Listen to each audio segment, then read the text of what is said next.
Hola, ¿qué tal? Bienvenidos a África 7 días, el programa semanal de France 24 sobre las noticias del continente africano. Yo soy Andrés Mesa Muñoz y a continuación los titulares. Los países africanos reaccionan a la guerra en Medio Oriente y llaman a detener el conflicto. A la preocupación por la estabilidad global se suma la de las implicaciones negativas a nivel económico que esta guerra podría tener en el continente, algo que África no puede permitirse. Lo analizamos en esta emisión. Revisamos la situación en Sudán del Sur, al borde de una nueva guerra civil por causa de los enfrentamientos entre las fuerzas del gobierno y las milicias aliadas de la oposición. Un país además golpeado por el hambre y desastres climáticos. Colombia se prepara para acoger el foro de alto nivel CELAC África, un encuentro con el que se busca fortalecer la reconexión entre América Latina, el Caribe y el continente africano. Conversamos con el viceministro de Asuntos Multilaterales de Colombia. Vamos a iniciar hablando de la guerra en Irán. Desde el inicio del conflicto, la Unión Africana no solo llamó al cese de las hostilidades, sino que advirtió sobre las graves consecuencias que esto podría traer para el continente, sobre todo en materia económica y la seguridad alimentaria. Una opinión que comparten varios líderes africanos. Los detalles los tiene desde Bangui nuestra corresponsal Mariam Kone.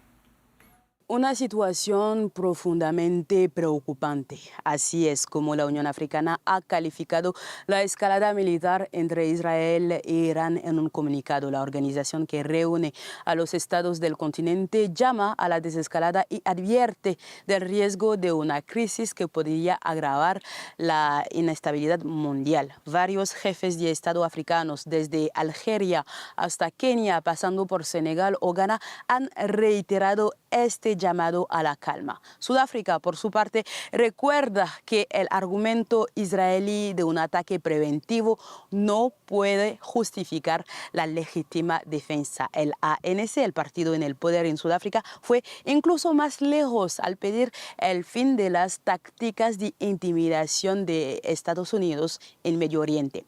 Pero más allá de las reacciones diplomáticas, lo que realmente preocupa en el continente africano es el posible impacto de esta guerra. La CEDEAO, la Comunidad Económica de África Occidental, ya advierte sobre posibles perturbaciones en las cadenas de suministros mundiales y sobre un aumento de los precios de la energía y de los alimentos. Con las tensiones en el Golfo y alrededor del estrecho de Hormuz, la subida del precio del petróleo podría alimentar la inflación en muchos países africanos que dependen de las importaciones de energía. Por último, algunos analistas también temen consecuencias en materia de seguridad.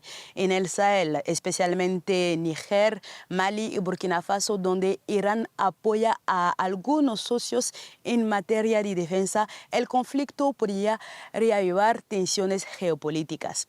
En definitiva, pese a la diversidad de posiciones diplomáticas, un mensaje domina en el continente africano: el temor de que una guerra lejana termine provocando una nueva crisis económica y de seguridad en un continente ya fragilizado. Para analizar este tema, hoy nos acompaña Soraya Aybar. Ella es directora del portal Africa Mundi y experta en temas de África. Soraya, bienvenida a France 24. En materia económica, ¿cómo impacta la guerra en Medio Oriente a África? Bueno, yo creo que tenemos que tener en consideración que si de alguna forma impacta esta guerra a África es en lo económico, ¿no? Como estamos notando ya también fuera del continente africano, tanto en lo macro como en el día a día, en la vida cotidiana.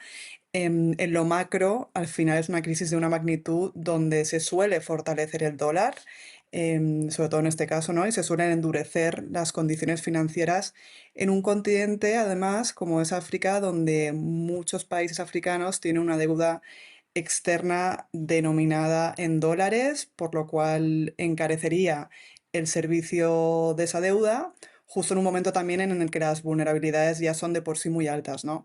Ya venimos viendo como el Banco Mundial va advirtiendo, ¿no?, de que más de la mitad de los países africanos elegibles para financiación concesional están en alto riesgo de sobreendeudamiento o ya en estrés de deuda, ¿no? Así que en materia económica diría que lo más destacable es el tema de la deuda y su condicionamiento con el dólar. Soraya, ¿es esta una oportunidad también tal vez para que los hidrocarburos africanos ganen peso en la escena global, teniendo en cuenta que, por ejemplo, Nigeria es el mayor productor de petróleo y Argelia de gas?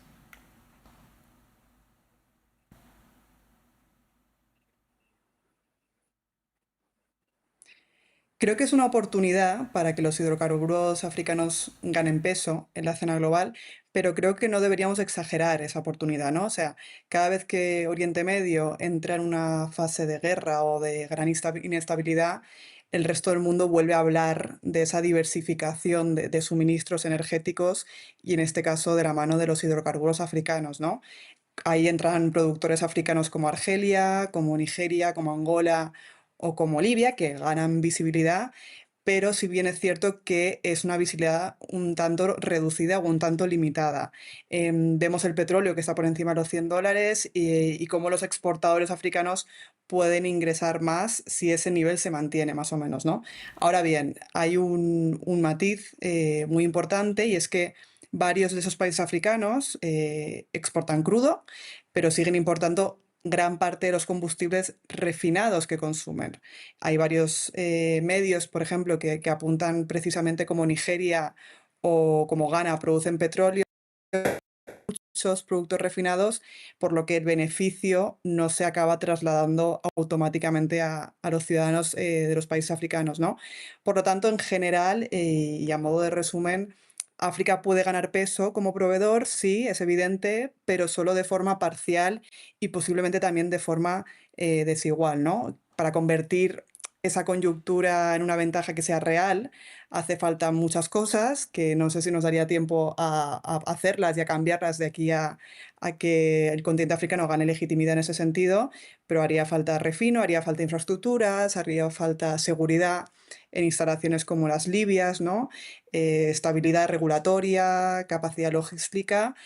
Así que, bueno, por el momento el continente seguirá siendo visto como un proveedor de emergencias y no tanto como un actor energético con capacidad de decisión. Soraya, gracias. Veamos ahora la situación en Sudán del Sur. La nación más joven del mundo, independiente desde 2011, está de nuevo al borde de la guerra civil. El jefe de Derechos Humanos de la ONU advirtió que Sudán del Sur está en un punto peligroso a raíz de la reanudación de los enfrentamientos entre el gobierno y el principal movimiento armado de la oposición desde diciembre.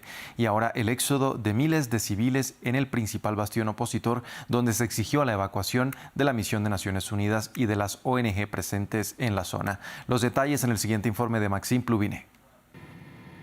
Akobo, un nombre que podría ser sinónimo de punto de quiebre en Sudán del Sur.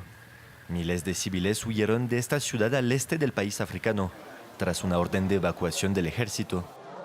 Akobo es uno de los últimos bastiones del Movimiento de Liberación del Pueblo de Sudán, un grupo de oposición liderado por Riek Machar, vicepresidente suspendido del país y ahora en juicio por traición.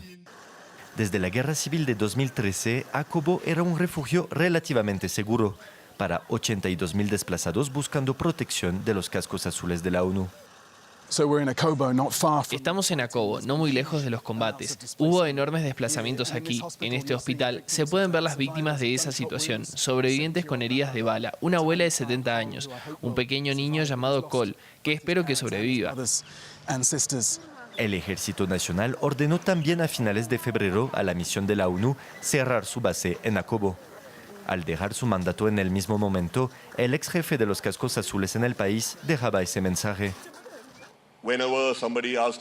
Cuando personas fuera de la misión de la ONU me lo preguntan, yo les digo, ¿les gustaría pasar 2 horas conmigo repasando lo que habría ocurrido si no hubiéramos estado allí? El acuerdo de paz de 2018 entre la oposición y el presidente Salva Kiir está ahora al borde del colapso desde diciembre, cuando las fuerzas opositoras capturaron puestos de gobierno, desplazando a más de 280.000 personas. Esta generación tiene poco tiempo para compartir con sus esposos en esta tierra. Las mujeres que ven aquí son viudas. Algunas incluso han perdido a sus hijos en esta guerra. También, según la ONU, bombardeos aéreos conjuntos del gobierno y de Uganda apuntaron sobre todo a la etnia Nuer, vinculada a la oposición.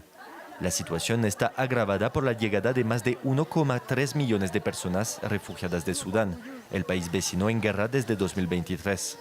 Otra guerra que interrumpió parcialmente la fuente de los principales ingresos de la joven nación sursudanesa, el petróleo. Venimos ahora a Colombia, que actualmente ostenta la presidencia pro tempore de la Comunidad de Estados Latinoamericanos y Caribeños y se prepara para acoger el primer foro de alto nivel CELAC África con el objetivo de fortalecer las relaciones comerciales, culturales y políticas entre América Latina y el continente africano. Para hablar de ese tema, hoy nos acompaña también Mauricio Jaramillo, viceministro de Asuntos Multilaterales de Colombia.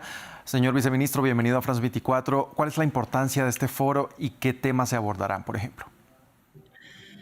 Básicamente va a haber tres temas centrales. Uno tiene que ver con la cooperación. Es muy importante a partir de lo que está pasando hoy con los nuevos patrones de cooperación en el mundo, que el Sur Global entienda que hoy la idea que teníamos de cooperación se está transformando. Entonces ahí habrá un segmento dirigido a la cooperación, habrá también un segmento dirigido a la economía, a los intercambios, a las finanzas, a las inversiones. Es muy importante que este foro de alto nivel CELAC y África tenga resultados concretos en materia económica y, en tercer lugar, un tópico que es de la mayor relevancia en las dos regiones, que es el tema de las reparaciones y la justicia étnico-racial. Ambas regiones son muy sensibles a todo el tema del trabajo de memoria, de las reparaciones, y esos son, grosso modo, los tres temas en los que estará centrada la agenda de este diálogo, de este primer diálogo de alto nivel entre la CELAC y África. Ahora, a propósito de este acercamiento, ¿qué balance podemos hacer sobre la estrategia Colombia-África 2022-2026? Yo creo que ha sido una estrategia exitosa.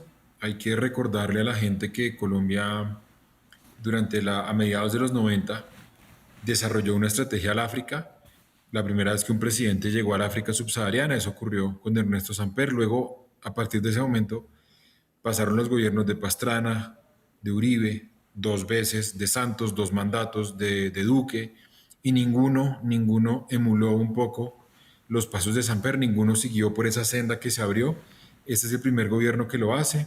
Se han hecho 4 giras, se han firmado memorandos de entendimiento, se han firmado acuerdos de inversión, se han abierto y reabierto nuevas embajadas. Me parece que Colombia está tratando de convertir este acercamiento no en un propósito única y exclusivamente de gobierno pasajero, sino en un propósito de Estado. Y creemos que la mejor forma de cerrarlo y materializarlo es con este foro de alto nivel que tendrá lugar aquí en Bogotá entre el 18 y el 21 de marzo de este año. Señor viceministro, muchas gracias por acompañarnos. A ustedes, muchas gracias. Un abrazo. Y así despedimos este informativo en France 24. Gracias por acompañarnos. Continúen con toda nuestra programación.